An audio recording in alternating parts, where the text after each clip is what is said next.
Once upon a time, there was a couple who had a dream of making things again. And their name was Blair and Jen.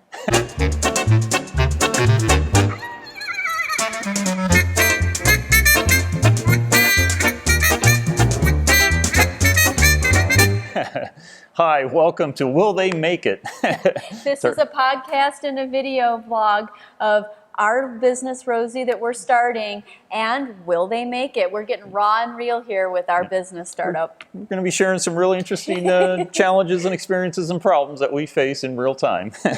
Today we're going to talk about storytelling marketing, and it's kind of been a pivotal approach for us here at Rosie. And so our rule that we came up with is that every product has to have a story behind it so that it's meaningful. We have a way to talk to customers about it and engage them. Well, and that's because storytelling projects value. I mean, at the end of the day, a t-shirt's a t-shirt, a light's a light. You know, what makes a difference? Well, partly there's a difference in the quality of the components, the craftsmanship going into the piece. But still, at the end of the day, everything that we buy is actually done through an emotional pull. It's something that resonates with the customer. And that is going to be done through storytelling. And it happens through every single product you buy, even the most mundane. You actually buy it because there's a story and it resonates with you. Yeah, emotional tie. Absolutely. One of the things that our first products and what we're kind of known for are these little vintage camera lights. And they are real vintage cameras, from 1920s to 1960s. And they're non-functioning when we get them. And then we visually restore them so they look nice, as you can see here. And on the podcast, we've done a lot of cleaning up for them, and then we've put a bulb on it and the components. Yeah, and so it has a really nice accent desk light kind of thing. This one that I'm holding right now is the Harry Potter camera, and this is one of our popular sellers, as you can imagine. Part of learning the storytelling was that we had this camera sitting out at the little peddler market that we talked about on another podcast, and we just were learning to sell and how to set up a booth. And somebody came along and said, "Hey, that camera was used in the Harry Potter movie." And we're like, "No, really?"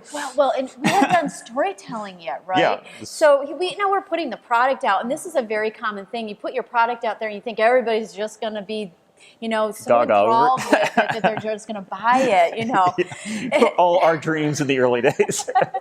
kind of thing. And so you're just putting these lights out there, and they're just lights, and some people are like, yeah, it's okay, cool. So the person told us that. So we then told the story multiple times after that it was used in the Harry Potter movie and all this kind of stuff. We looked up how it was used in the movie on the phone. And he's swiping the phone. We sold like 3 of them that day. We were just astounded. It never happened before like that. We knew we were kind of onto something. So then we went home and researched all the history and the stories behind the cameras that we were making, and we were finding new ones to make, and just a process of honing that. And I think a really great example of storytelling is our Argos brick camera. It's a beautiful 35 millimeter camera. It turns out that was one of the very first commercially available 35 millimeter still cameras for photography. It was released in 1939. And why that was important is that, one, it was kind of a new technology. 2, it was right before World War II. And so men were actually bought these cameras for like $47 as consumer grade, and took them into the war. And World War II became the first serious war that was photographed, actually had live action shots. Before that, it was always the press corps came in and staged scenes and stuff long after the battle was over.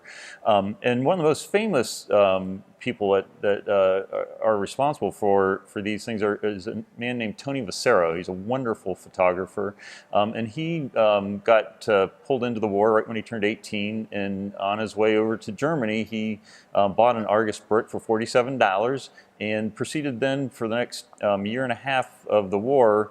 He took 8,000 photographs, and his work is now the most arresting photos of World War II, and he then became a world-famous photographer after the war. Well, and what's so interesting about this storytelling aspect to it is where Blair had mentioned at the very early on of it being pivotal to our products is actually now the products that we put out there, it's a twofold process. So it's partly, does it visually, because I'm the visual girl and the Yes, aesthetics and the design, and I'm like, it's got to look nice, you know. So my whole thing is like, okay, so we're doing these vintage cameras, projectors that we're turning into things, the musical instruments. Does it look sharp? Is it going to be something somebody wants in their home?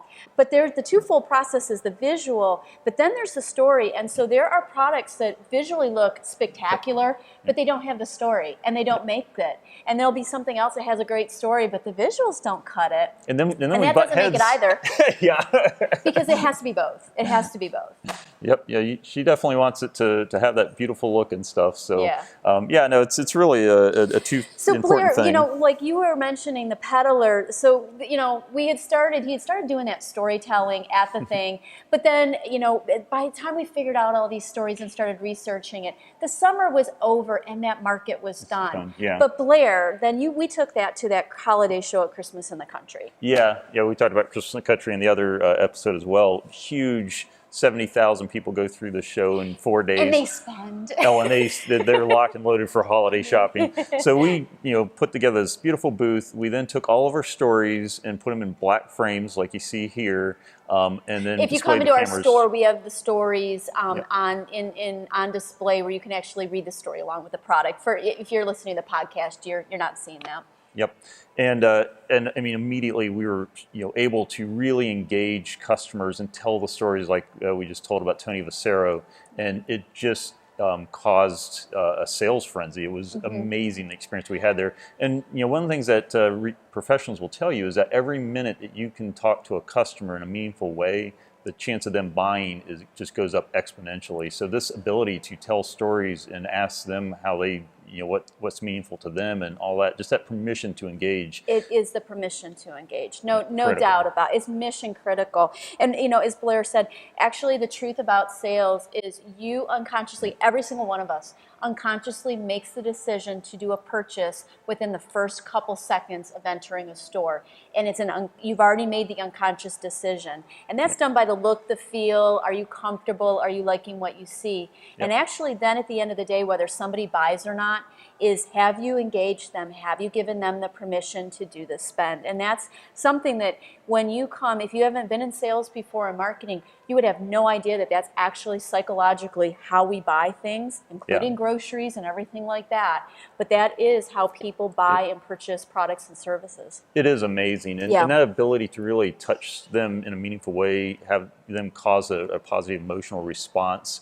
Well, Blair, talk about like the photographers that I think the photographers that come in and purchase is a great story. People that have photographers or just film fanatics in their families, and they tend to be hard to buy. People that are hard to buy for. We can then show them cameras that have a special meaning and a tie to pivotal moments in photographic history, like the Ruth Orkin camera, which is a beautiful Kodak Retina camera. She was famous for her street photography, and she was one of the very first photojournalists, and these smaller cameras really enabled her to do that. And she was able to go to Europe in the late 40s and do some wonderful work of capturing that reconstruction and just what was happening there, and then just just really good storytelling with a photograph. Well, and so here's the thing is there's an opportunity for small independents, and I'll let Blair get into that in a second, but one of the things is the big brands have been, this is an essential part of marketing, and you'll see it in advertising.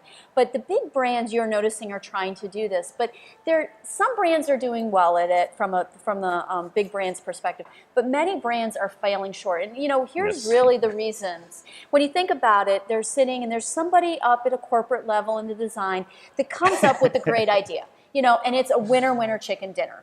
And so, they're working through the process, and it's authentic, it's real. But then we did corporate consulting for a lot of years. They have to go down through those corporate levels. You got to get all these approvals. And so what ends up happening at the end? Well, let's be real. A lot of the big brands end up pooping out this watered down version of a storytelling. Then they go and they try to crash course the retail professionals within the stores, who many of them are stressed, underpaid folks. They're trying to cram the training of this authentic storytelling. And then you walk in the store and this employee is trying to engage that storytelling with you. And you walk in there and it's just like, womp womp. It falls flat. It falls so flat. I mean, there was an essence of an idea, there was the heart and the soul behind it, but by the time it goes down through all of that, it just becomes that experience that we're all familiar with, like, doesn't work. But, I think what's really important about that, Jen, is that it's a huge opportunity for us small independents and small brands. You have the capabilities to come up and create the story. You don't have all the levels. Yep, don't have the levels. You don't have to go through a marketing department, a branding department, legal. a legal, all that kind of stuff. No, you can just come up with a story, test it, make it authentic, and then you train the employees to tell it, and you just bring that together. It's a huge opportunity, and it's what's really fresh when a customer comes in and experiences that. It's we see it here. It's really shocking that people are talking to one of the founders, hearing the stories up front, and it's a big deal. Well, and those employees also, because there's not those levels, they get to provide feedback, and you actually can hone the story in, and so then they own the story too, and that is mission critical. It's the brand, it's the employees, it's the founders own the story, but again, it's not all about us. It's about the customer. And so we can own the journey. It's the customer story. They own it, and you can be part of that journey. And that's really what makes the authentic feel with the product and the brand. Yep. It's a great PR opportunity, too. Oh, yeah. We have done extremely well with getting on television, newspaper articles, just because we have this kind of novel, compelling stories behind stuff that, the people in the press, it kind of resonates with them, just like it does the public. And, we've done really well with that. So, really take the storytelling marketing seriously. If you haven't discovered him yet, we highly recommend Seth Godin. He's like the master guru of marketing, and particularly story. Yes.